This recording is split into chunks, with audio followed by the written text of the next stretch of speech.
Before we get to actually shooting the XD45, let me talk about the safeties that are incorporated into the XD. First, there is the trigger lever that, if not fully pressed inward, will prevent the trigger from moving into the frame. The second safety is the grip safety, which, if not fully pressed inward, will prevent the gun from firing.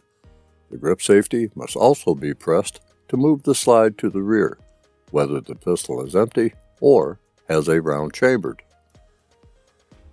A third safety is the chamber-loaded indicator on top of the slide. This tactile and visual indicator shows the operator that a round is chambered, or not. Another safety is the striker condition indicator at the rear of the slide. If the indicator is not visible from its little hidey hole, pistol is not cocked. When the striker is cocked, the indicator is fully visible and tactile. Internally to the pistol, there is the usual trigger bar safety. The trigger bar has two functions. The first, the trigger bar releases the firing pin by pushing down the sear. And second, it simultaneously lifts the internal firing pin safety block out of the firing pin's way, so that the firing pin can move freely to the primer.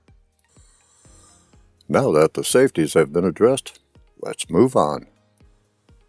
While I will fall short of running 10,000 rounds through this pistol, I felt that 50 rounds of 230 grain FMJ and a box of 6-hour B Crown 230 grain JHP would tell me how the story would end. Which comes first, accuracy or reliability?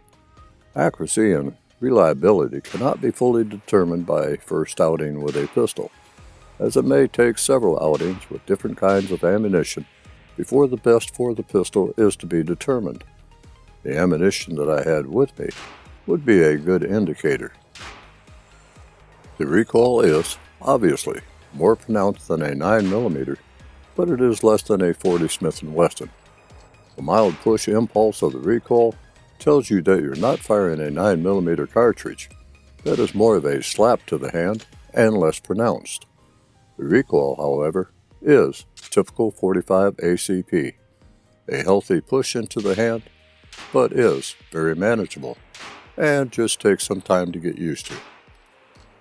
Accuracy is no problem if the operator does their part. The sights just seem to fall into place naturally.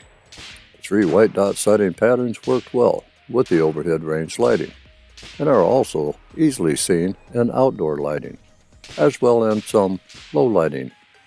Some may need night sights in low lighting situations. The white 3-dot system of the XD can be exchanged with night sights to accommodate that need.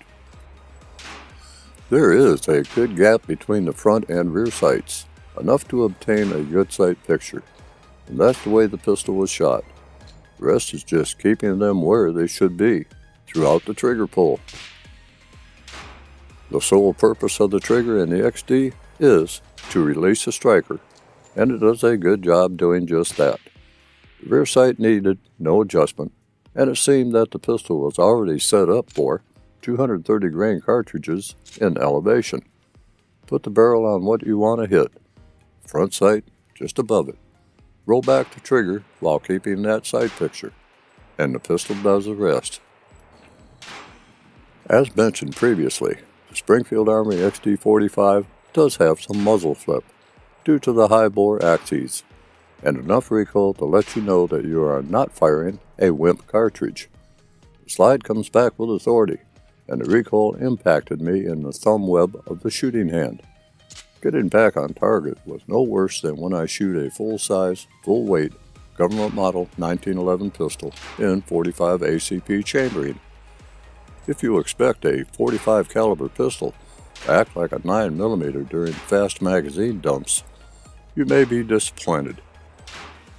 Recovery time, the time to get back on target, is about the same for me when shooting a 1911. Springfield XD45 has great ergonomics that help make that happen. The polymer wide grip frame helps to distribute the recoil. As expected, Springfield Armory XD45 performed without issue, It is almost boringly predictable in its functioning.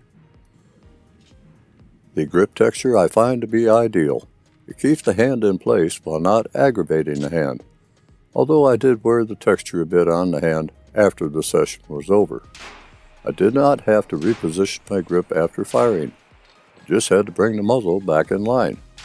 I was firing 3-round strings, failure drills, just as fast as I can with my 1911 N45 ACP chambering.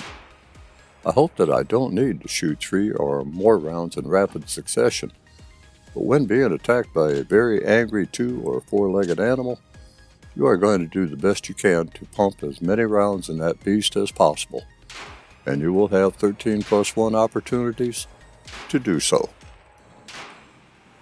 Shooting the Springfield Armory XD45 with 4-inch barrel and with the selected loadings was a very pleasant experience. I walked away from the range with a good taste in my mouth about this pistol, or could have been just all the lead and smoke in the air.